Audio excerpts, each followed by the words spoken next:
Donc je dirige un laboratoire qui s'occupe de biologie de la conservation, donc de préservation de la biodiversité, que ce soit les espèces menacées, les espèces communes.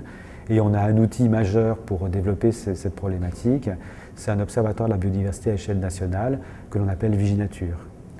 Donc qui déploie tout un ensemble d'observateurs sur l'ensemble du territoire national de manière à suivre le devenir des espèces animales et végétales.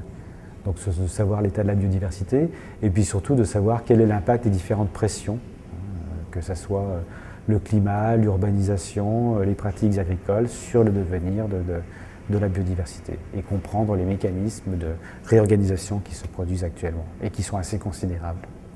On constate par exemple que les oiseaux sont remontés à peu près de 200 km en 20 ans vers le nord suite au changement climatique sur l'ensemble de la France. Depuis 2006, on suit les papillons.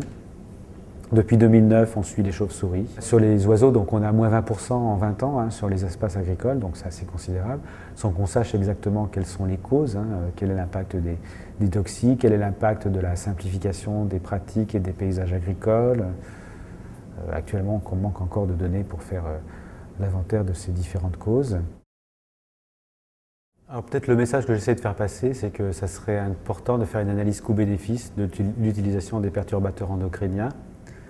Donc, il y a sans doute certains bénéfices, c'est des produits qui sont utilisés parce qu'ils ont une utilité industrielle, chimique. Et donc maintenant, il s'agit de contrebalancer ça avec les coûts environnementaux.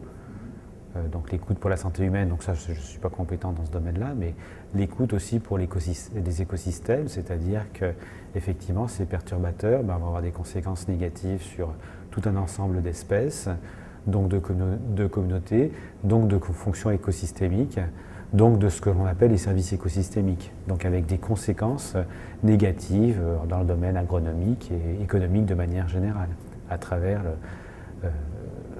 le fait que les écosystèmes fonctionnent moins bien. Voilà, il y a une étude récente, par exemple, qui vient de sortir sur les nitrates, l'utilisation des nitrates industriels, et qui montre qu'effectivement, les coûts actuellement d'utilisation de ces nitrates en Europe sont supérieurs aux bénéfices que l'on en retire leur utilisation en agriculture. C'est vrai que dans le domaine environnemental, dans un premier temps, on dit effectivement mais il faut utiliser ces produits qui sont dégradants pour l'environnement parce que économiquement c'est intéressant.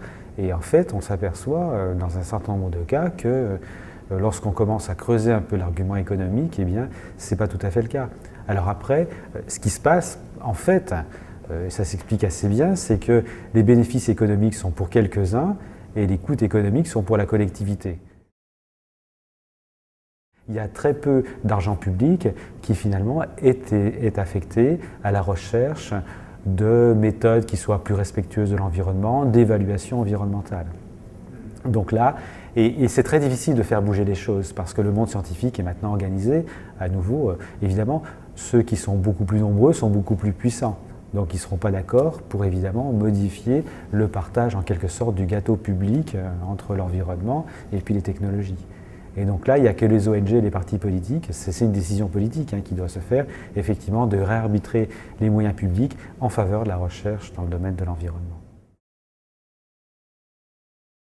Les problèmes environnementaux sont complexes, leur résolution ne sera pas simple parce que le fonctionnement des sociétés est d'une certaine manière et donc il va falloir revoir énormément de choses.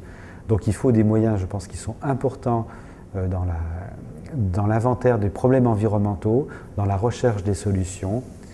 Et dans l'inventaire de ces problèmes, il y a notamment l'observation de l'environnement. Et sur l'observation de l'environnement, eh bien, le public a un rôle qui est très important. Donc, notamment participer aux observatoires de biodiversité. Et puis, assurez-vous aussi qu'il y a des moyens suffisants dans le domaine de l'environnement, que l'État met les moyens qui sont nécessaires.